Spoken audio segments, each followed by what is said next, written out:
Bapa di surga, ini keyakinan kami yang kami nyatakan melalui pujian kami bahwa Engkau adalah Allah yang setia, yang tidak pernah meninggalkan kami apapun keadaan kami, sehingga tidak ada alasan bagi kami untuk menaikkan syukur kami, pujian kami, dan sembah kami kepadamu. Bapa di surga, kami bersyukur karena ada waktu bagi kami untuk memuji-muji nama Tuhan. Ada waktu bagi kami untuk bersekutu bersama dengan sesama umat Tuhan. Ada waktu bagi kami untuk mengagungkan nama Tuhan, dan ada waktu bagi kami untuk belajar daripada firman Tuhan. Biar Engkau yang beracara di tengah-tengah ibadah ini, Engkau yang menyampaikan isi hatimu, menyatakan kehendak-Mu kepada setiap kami, sehingga di tengah-tengah kesulitan dan pergumulan hidup, kami tetap percaya hanya kepadamu, Allah yang telah rela mati menggantikan kehidupan kami. Terima kasih pada surga, kami menyerahkan seterusnya ibadah kami hanya di dalam nama Tuhan kami, Yesus Kristus. Amin.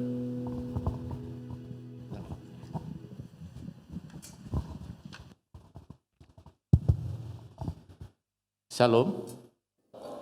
Selamat pagi Bapak Ibu yang dikasihi Tuhan. Senang sekali saya bisa berada di tengah-tengah Bapak Ibu. Mungkin ini yang pertama kali kita bisa bertatap muka di dalam ibadah hari ini. Terima kasih untuk Bapak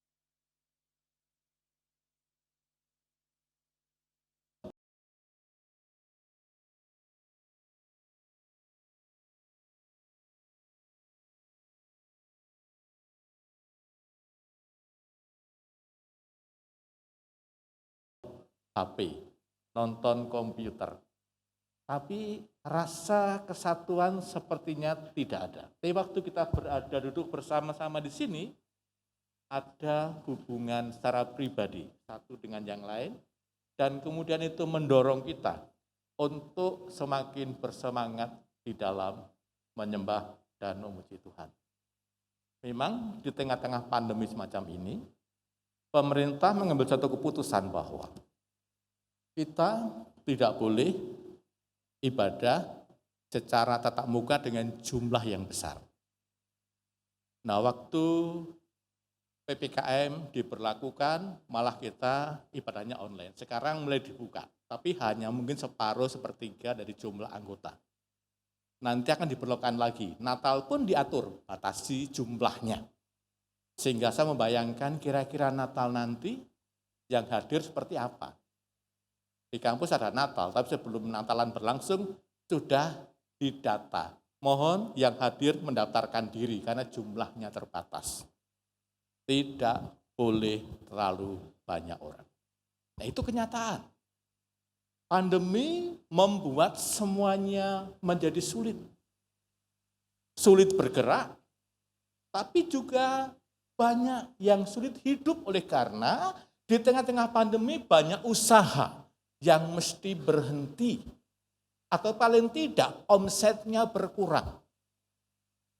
Puji Tuhan, tadi Bapak Ketua Sinode mengatakan bahwa di tengah-tengah pandemi Allah Immanuel ada di tengah-tengah kita. Amin.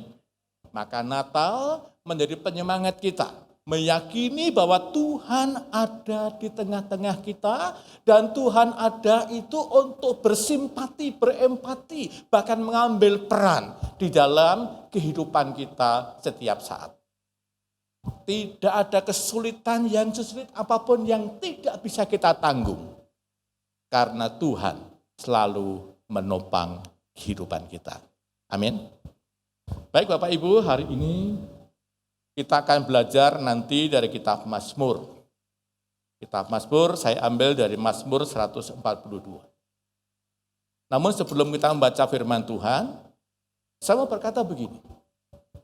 Seringkali sikap hidup kita itu merupakan reaksi atas apa yang terjadi di sekeliling kita. Kalau semuanya baik-baik saja, semuanya menyenangkan, kita pun happy-happy. Tapi ketika semuanya menakutkan, semuanya menyedihkan, kita juga akan bereaksi seperti itu. Takut ke sana, takut ke sini, jangan ini, jangan itu, dan macam-macam. Intinya semua berkata bahwa situasi lingkungan kita itu mempengaruhi keadaan kita. Dan reaksi orang ketika berhadapan dengan kesulitan hidup itu ada dua kemungkinan, yaitu bisa reaksi positif, bisa reaksi negatif. Yang reaksinya negatif itu biasanya waktu ada kesulitan hidup, dia menjadi putus asa. Dia menjadi takut.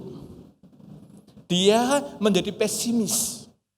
Dia menjadi kehilangan untuk pengharapan masa depan. Itu yang reaksinya negatif.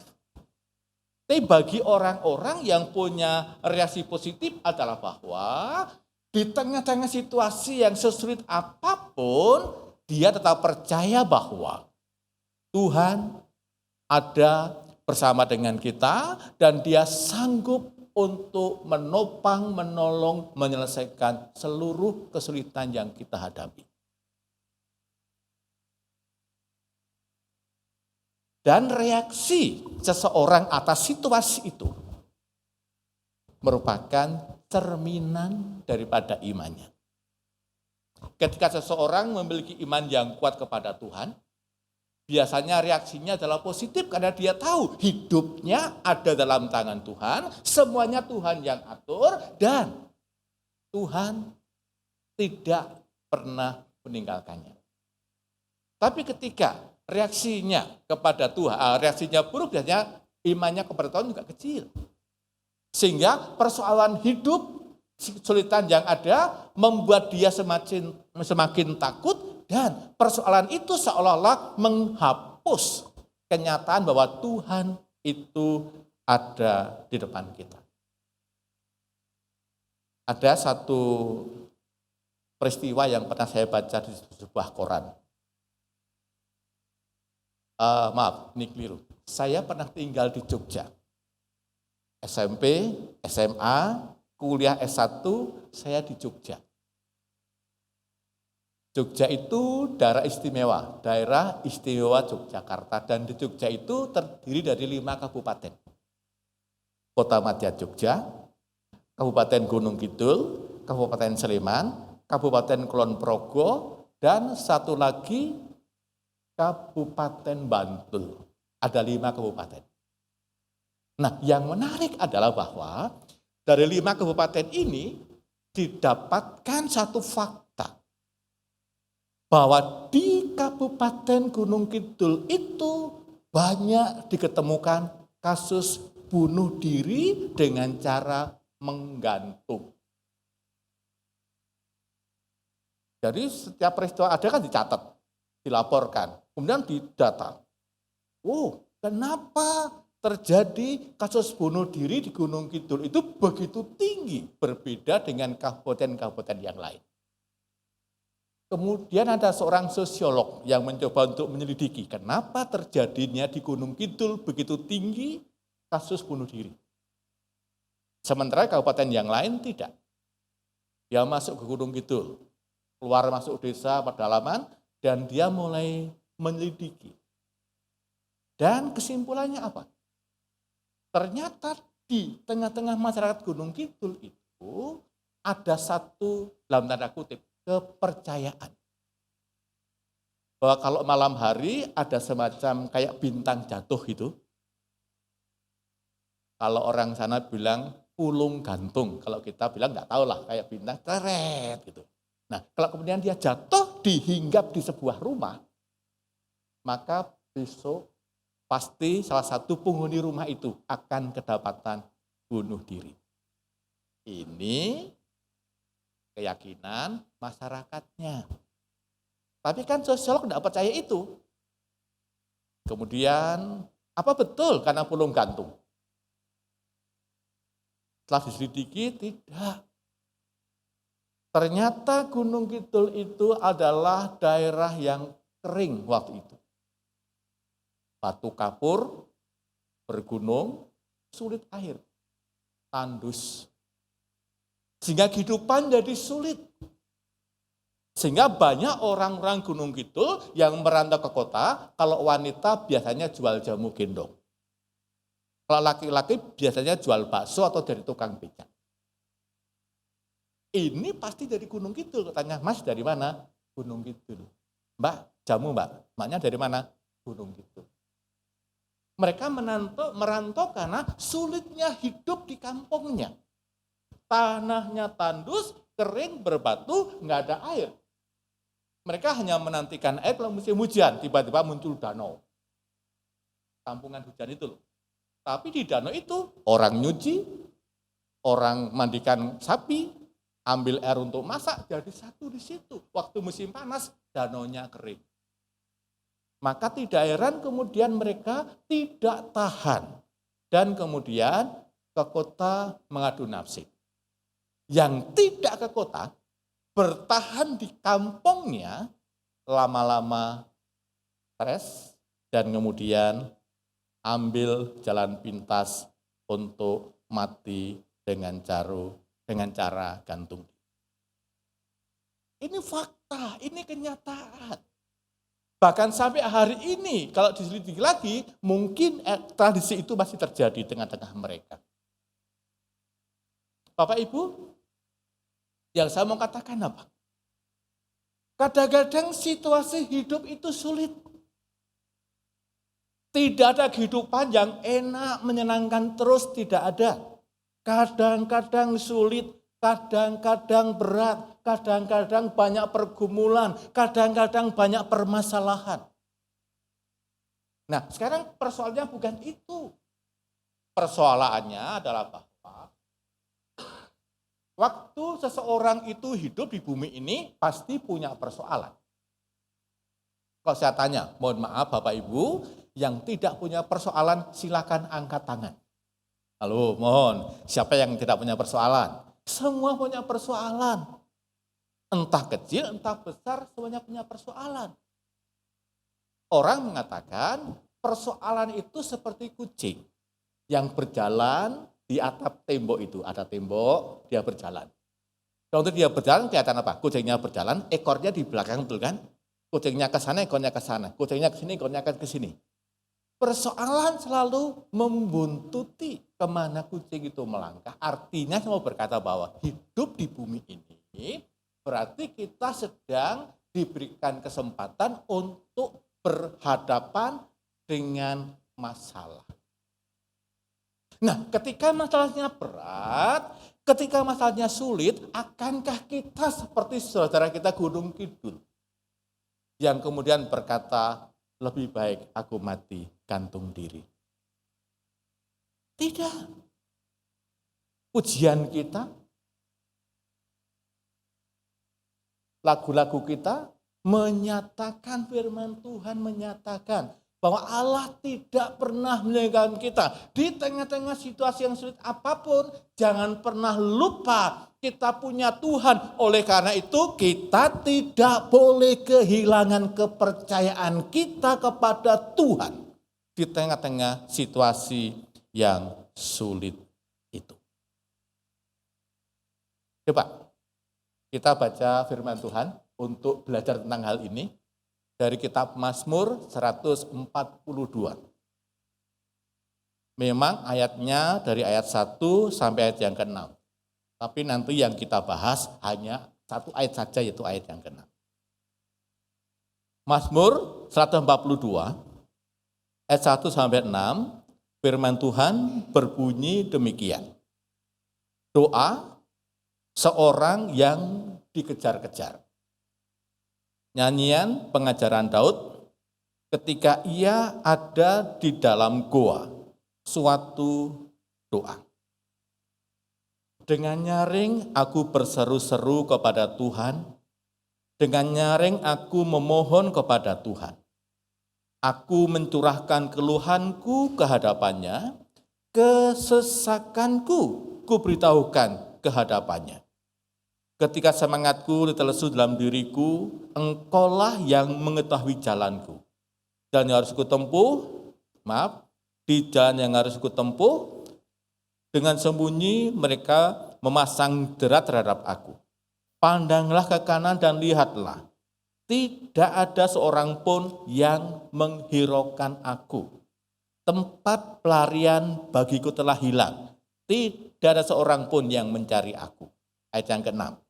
Aku berseru-seru kepada Tuhan, kataku, Engkaulah tempat perlindunganku, bagianku di negeri-negeri orang hidup.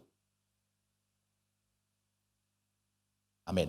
Yang diberkatilah setiap kita yang membaca firman Tuhan, merenungkan dan melakukan kebenaran firman Tuhan itu setiap hari. Bapak Ibu, ini adalah ungkapan pergumulan Daud di dalam doanya. Makanya di sini bahwa di dalam situasi yang sulit itu, Daud berseru kepada Tuhan dengan satu keyakinan bahwa Tuhan adalah pelindungnya. Di tengah-tengah kesulitan, kita mesti berdoa berseru kepada Tuhan dengan penuh keyakinan bahwa Tuhan, Engkaulah perlindunganku. Ayat 6 bagian A. Engkaulah perlindungan. Bapak Ibu, di zaman yang sekarang ini, perlindungan itu didambakan oleh setiap orang. Karena apa?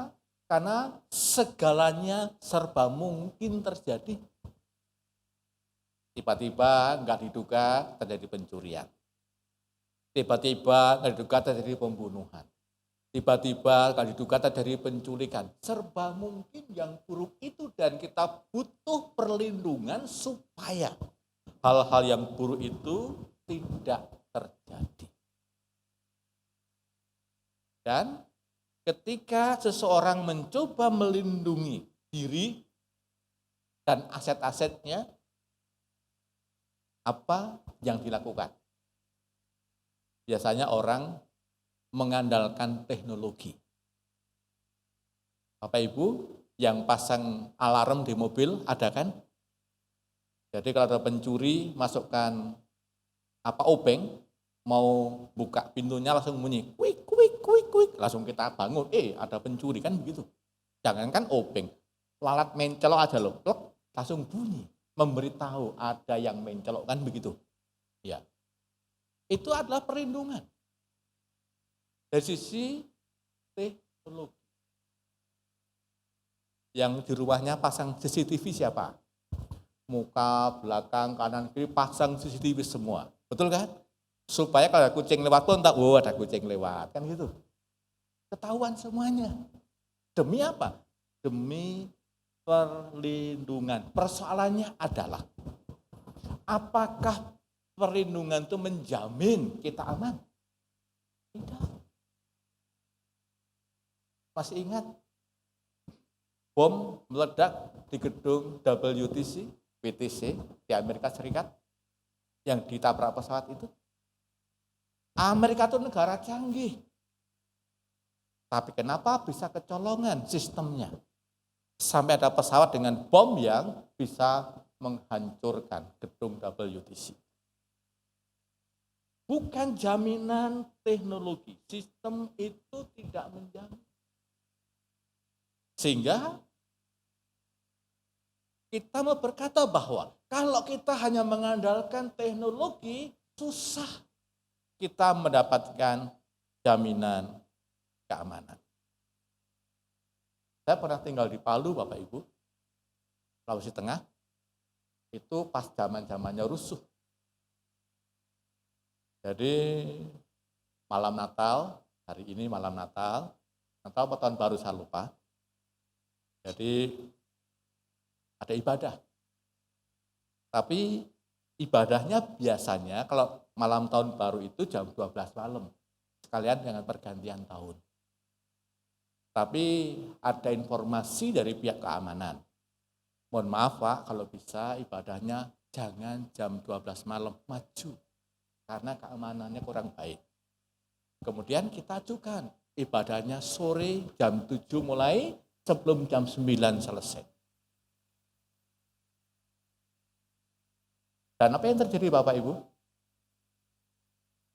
Begitu jemaat sudah pulang dari gereja, saya belum jauh dari gereja keluar, tiba-tiba pengerja berkata, Pak, telepon, Pak, apa?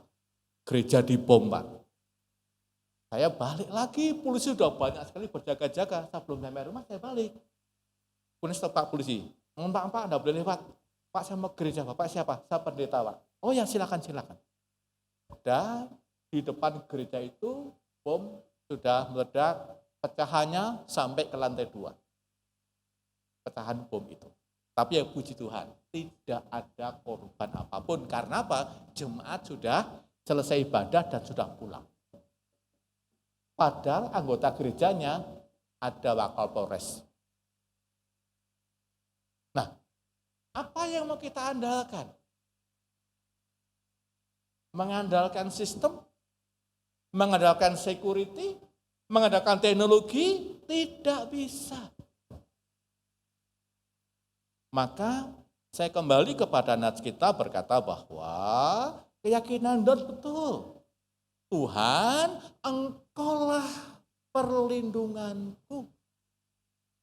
Tempat di mana kita ini berlindung. Dalam situasi kehidupan yang sulit, bagaimana kita mesti menghadapinya? Engkaulah perlindunganku. Daud ini yang ngejar-ngejar bukan orang lain, bukan teroris. Yang mengejar mertuanya sendiri, Saul. Tapi Saul seorang raja, maka dia punya banyak sekali prajurit, dia punya kekuatan, dia punya kuasa mengejar-ngejar untuk membunuh Daud sampai Daud berkata, tempat perlindungan bagiku sudah tidak. Bayangkan kalau penguasa negeri yang mengejar, pasti seluruh negeri jaga ketat kan? Nggak ada tempat lagi. Maka dia masuk ke dalam satu gua dan dia berdoa kepada Tuhan. Situasinya sulit. Tidak ada harapan. Nanti boleh dicek dalam kitab 1 Samuel pasal 22. Ayat yang pertama. Yaitu Daud ada di gua Adulam. Tapi di tengah kecoh itu Daud berkata, Engkaulah tempat perlindunganku. Kata perlindungan itu dari kata makaseh dalam bahasa Ibrani-nya. Makaseh itu bisa berarti shelter, bisa refugees, bisa berarti my safe place. Tempat di mana aku mengungsi, tempat di mana aku berlindung dari hujan dan badai dan dari bahaya, tempat di mana aku mendapatkan keamanan. Itu keyakinan Daud. Hanya Tuhanlah tempat di mana aku berlindung, karena di dalam Tuhan aku aman. Hanya Tuhanlah tempat di mana kita mengungsi, bernaung, karena hanya di dalam Tuhan Bapak Ibu kita semuanya aman. Ini yang sedang dikatakan Daud. Dalam situasi yang sulit, kita harus yakin bahwa Tuhan adalah tempat perlindungan kita. di mana kita mendapatkan keamanan dan mendapatkan pengayoman. Saya bacakan Mazmur 125 sebagai pembanding untuk kita. Mazmur 125 ayat pertama dan ayatnya yang kedua. Firman Tuhan berkata begini, orang-orang yang percaya kepada Tuhan adalah seperti gunung Sion yang tidak goyang, yang tetap untuk selama-lamanya.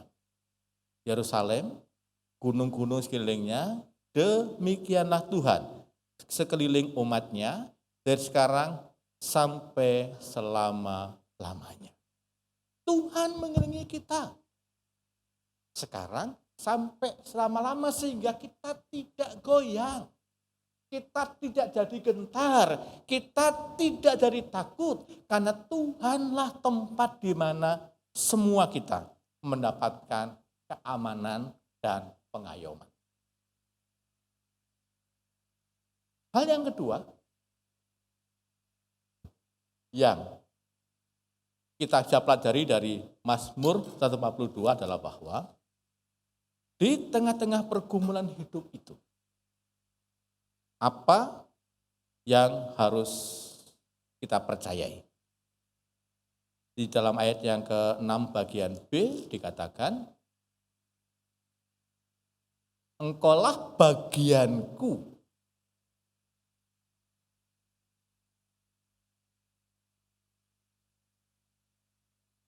Di negeri orang hidup. Oke. Kekuatan sebuah bangunan itu ditentukan oleh konstruksinya. Suatu hari saya marah dengan tukang dan pemborong yang membangun gereja. Jadi saya waktu itu pelayanan sebuah desa, jauh sekali di daerah Gombong.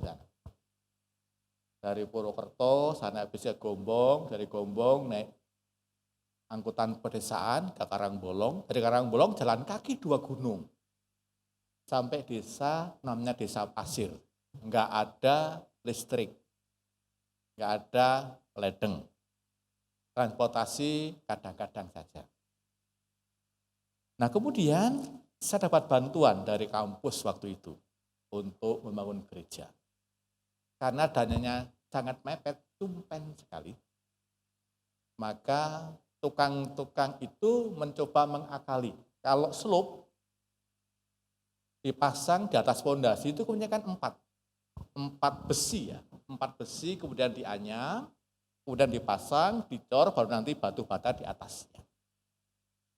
Saya datang cuma Sabtu Minggu, karena Senin, Selasa, Rabu saya mengajar di Purwokerto. Saya kembali Purwokerto, weekend saya kembali ke desa itu. Kemudian ketika saya datang ke sana, saya kaget. Ternyata slope untuk di atas fondasi itu memang ada besi, tapi isinya cuma 3. Yang satu diganti dengan bambu di CCI begitu, terus dipasang untuk menghentikan besi. Saya tanya, loh Pak Tukang, kok cuma 3? Mestinya kan 4, bukan 3. Lalu dia berkomentar, oh Pak, menurut penelitian profesor ini kekuatan bambu itu sama melebihi besi Pak, gini. Ya logika saya tidak mungkin, bambu melebihi besi itu tidak mungkin. Oke. Jadi pasti kalau nanti ada suatu gerakan, gempa, terretak, pasti dia akan patah, bambu. Ya kan? Dan saya bilang tidak bisa, mesti besi. Kenapa? Kalau konstruksinya bagus, pasti bangunannya juga bagus. Nah, kalau konstruksinya tidak bagus, berarti yang menyangga bangunan tidak bagus, ada gempa sedikit, maka runtuhlah bangunan itu. Nah, seringkali Bapak Ibu, waktu tekanan hidup itu begitu besar, kemudian kita tidak punya fondasi yang kuat, maka yang terjadi adalah kita menjadi stres, kita menjadi putus asa, kita menjadi depresi, dan sejenisnya. Ada seorang ibu muda dari Tegal, Jawa Tengah. Kemudian ketemu dengan seorang pria, masih muda juga. Kemudian mereka pacaran. Setelah pacaran, lama, kemudian mereka memutuskan untuk menikah. Bapak Ibu, kalau ada anak ibu bapak datang memutuskan untuk menikah, Bapak Ibu setuju atau tidak? Kenapa gak cocok? Tante gak setuju, kenapa Tante? Kan kasihan anaknya. Oh iya, gak tahu latar belakangnya. Oke, satu, gak tahu latar belakangnya. Kerjaannya apa sih? Tapi tiap hari mobilnya ganti-ganti, mah. Oh ya, mobilnya siapa itu? Mobilnya rental barangkali, kan kita gak tahu ya. Oke. Nah, kemudian mereka menikah ini. Ceritanya mereka menikah. Setelah menikah, kemudian mereka istri mulai mengandung.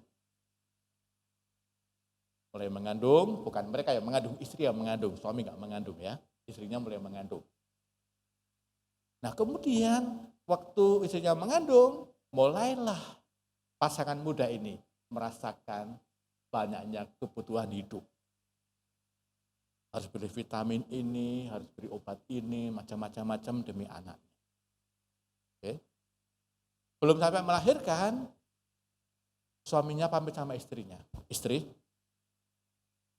ya kok, ada apa kok? Mungkin gitu ya kok di sini ya. Kan selama ini kan saya enggak punya pekerjaan. Jadi 4-5 bulan setelah kita menikah itu kita hidup karena kemurahan orang tua kita. Tapi tidak bisa terus begitu. Nanti kamu melahirkan, kita punya anak, kita punya kebutuhan, kita mau menutupnya dari mana uangnya? Istrinya maklum. Jadi biarkan aku pergi bekerja. Wah, suaminya senang, istrinya senang. Punya suami yang bertanggung jawab. Dia pamitan bekerja. Dan kemudian dia berangkat bekerja. Pertama izinnya ke Jakarta. Ke Jakarta nggak menjanjikan apa-apa, kemudian pindah ke Malaysia. Kemudian 1 bulan berjalan, 2 bulan berjalan, kandungan semakin besar, masa kelahiran semakin dekat, suaminya nggak pulang-pulang, jangankan pulang, kirim surat kabar aja tidak. Jangankan kirim surat memberi kabar, apalagi kirim wesel, tidak sama sekali. Jadi istri dengan kandungannya ini hanya mengandalkan belas kasihan orang tuanya. Sampai anaknya lahir, suaminya tidak pulang dan tidak ada beritanya. Kemudian istri mulai sadar bahwa ketika ada baby harus beli susu. Kebutuhannya terus meningkat. Persoalannya menjadi semakin berat. Suaminya tidak pulang-pulang. Seperti lagunya Bang Toyib itu loh. 3 hari Natalan, 3 hari Lebaran tidak pulang-pulang Bang Toyib itu. Kasihan istri ini. Kemudian apa? Suatu hari tetangganya terkejut. Dia mendengar ada sebuah benda yang jatuh ke dalam sumur. Belum. Ketika semua orang keluar, ternyata ibu muda ini mencemplungkan tuh bahasa Jawa, melemparkan bayinya ke dalam sumur. Tetangganya mencoba mengejarnya, tapi sudah terlambat. Artinya ilustrasi ini sedang menjelaskan bahwa ketika persoalan hidup ada di tengah-tengah kita dan kemudian seseorang tidak siap menghadapi persoalan itu, maka yang ada adalah tekanan, stres, depresi, dan kemudian dia bisa melakukan hal-hal yang tidak masuk akal, termasuk melemparkan bayinya sendiri ke dalam sumur. Yang di belakang, yang masih muda-muda, yang belum menikah, kalau ada orang dekat kamu, laki-laki khususnya, yang mau bilang, nih, yuk kita nikah yuk, nih, yuk. Kau bilang apa? Cek, tunggu sih ya kok ya. Kamu ini kerjaannya apa sih kok? Income-mu berapa income? Ada nggak pemasukan? Kalau belum punya penghasilan, kalau belum punya pemasukan, jangan mimpi untuk menikah. Alkitab mengajarkan, seorang laki-laki akan bersatu dengan sang istri dan meninggalkan ayah ibunya. Meninggalkan itu berarti sudah mandiri. Salah satunya, mandiri. Tidak lagi hidup disupport oleh papa mama. Jadi orang yang berani menikah harus berani untuk hidup mandiri dengan pasangan hidup. Makanya kalau punya pacar belum punya penghasilan, belum punya pekerjaan, dorong dia untuk bekerja. Jangan buru-buru menikah. Ini contoh sederhana. Memang pada waktu mereka pacaran, kemudian mereka mau menikah, modal utamanya itu jelas cinta. Tapi saya mau ingatkan bahwa orang hidup bukan hanya makan cinta, Bapak Ibu. Ketika punya anak, kebutuhannya banyak, butuh duit, butuh uang. Nanti anaknya besar, sekolah, kuliah, dan seterusnya butuh duit. Bukan hanya butuh cinta. Cinta semakin hari bisa luntur, kena hujan. Butuh duit. Maka sudah mesti ada penghasilan. Sehingga pada waktu ada problema persoalan, kita tidak menjadi stres atau depresi seperti contoh yang saya berikan tadi, depresi, suaminya tidak pulang-pulang, kemudian dia lemparkan bayinya ke dalam sumur. Bapak Ibu, saya katakan tadi bahwa hidup ini banyak pergumulan. Hidup ini banyak kesulitan.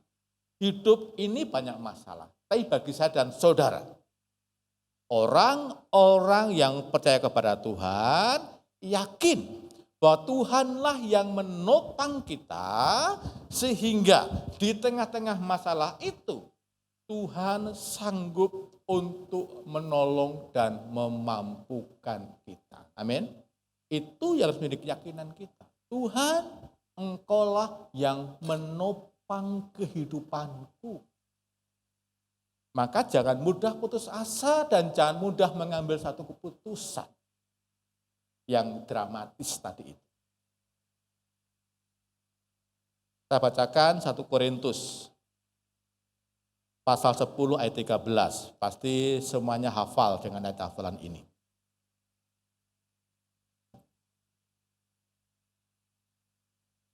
Satu Korintus pasalnya yang ke-10 ayat 13. Dikatakan apa di sini? Firman Tuhan mengatakan bahwa persoalan-persoalan, pencobaan-pencobaan yang kamu alami ialah pencobaan-pencobaan biasa yang tidak melebihi kekuatan manusia. Sebab Allah setia, dan karena itu Ia tidak akan membiarkan kamu dicobai melampaui kekuatanmu. Pada waktu engkau dicobai, Ia akan memberikan kepadamu jalan keluar, sehingga engkau dapat menanggungnya. Boleh ada persoalan hidup, boleh ada pergumulan hidup, namun Tuhan sudah mengatur. Pergumulan hidup itu hanya diizinkan Tuhan, tidak melebihi kekuatan kita. Dan ketika kita dicobai dengan persoalan-persoalan itu, Tuhan akan memberikan jalan keluar.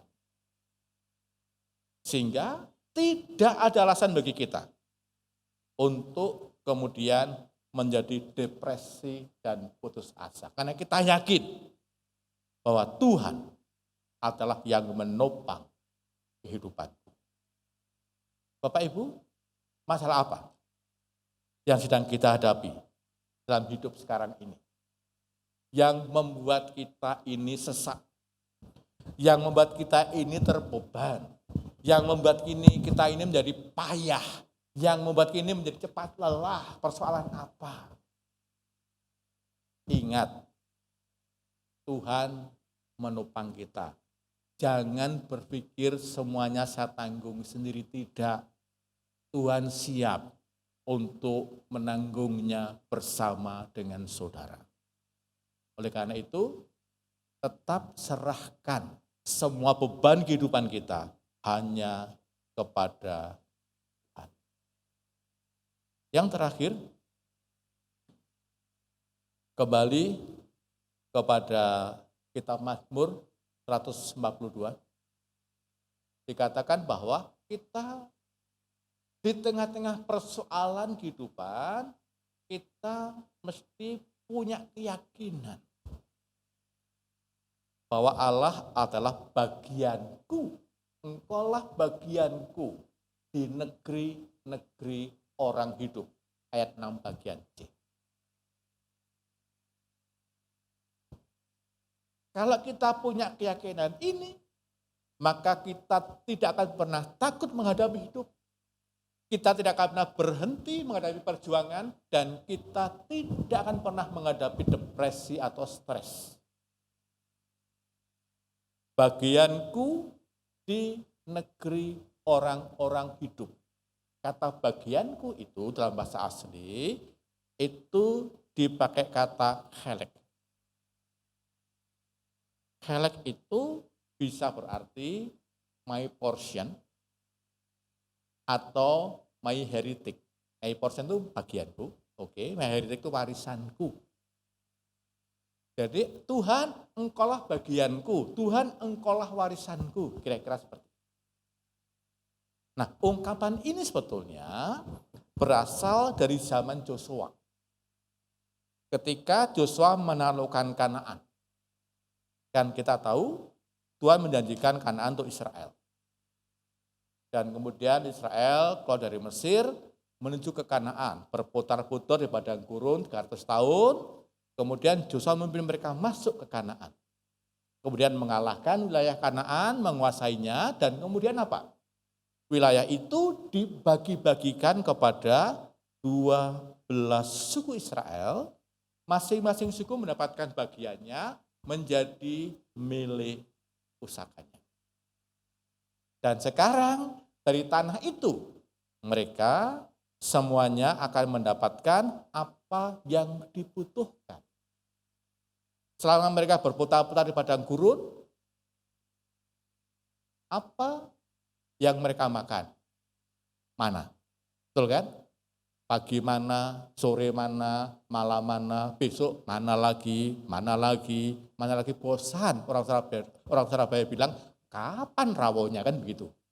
Mana terus. Lama-lama bosan. Kemudian Israel berteriak kepada Tuhan, Tuhan minta daging. Oke, daging puyuh dikirimkan. Daging puyuh terus, bosan. Orang Surabaya bilang, Tuhan kenapa enggak bebek goreng, kan? Bebek dikirimkan, pokoknya semua Tuhan cukupkan. Sampai bawang goreng Lombok Tuhan beri. Karena mereka dalam perjalanan, mereka tidak sempat mencangkul, tidak sempat menanam. Dan mereka hanya berjalan dan semuanya disuplai oleh Tuhan. Tapi waktu mereka masuk Kanaan, dan tanah dibagi-bagi, masing-masing mendapatkan warisannya, mendapatkan bagiannya, sejak itu mana berhenti turun dari langit. Artinya mereka mulai bekerja, menanam di tanah itu, dan hasil tanaman itulah yang mereka pakai untuk mencukupi kebutuhan hidup. Nah, ini latar belakang. Ketika pemazmur berkata, Tuhan, Engkaulah bagianku di negeri-negeri orang hidup. Tuhan, Engkaulah warisanku, Engkaulah milikku. Tuhan, Engkaulah yang menopang kehidupanku, sehingga dalam kehidupan yang sulit apapun, aku mendapatkan kekuatan, aku mendapatkan kesegaran, aku mendapatkan pengharapan. Dari mana? Tuhan. Tidak ada tempat lain kecuali Tuhan. Kalau Bapak Ibu bandingkan dengan pengalaman hidup Rasul Paulus, ada kesaksian yang ditulis Paulus dalam kitab Filipi. Dalam kitab Filipi, kita baca sebentar. Kitab Filipi pasal 4.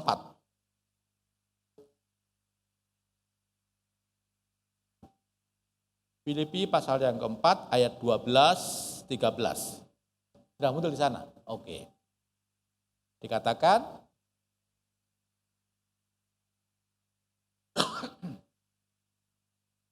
Filipi pasal yang keempat, aku tahu, ya 12-13, aku tahu apa itu kekurangan, oke, dan aku tahu apa itu kelimpahan.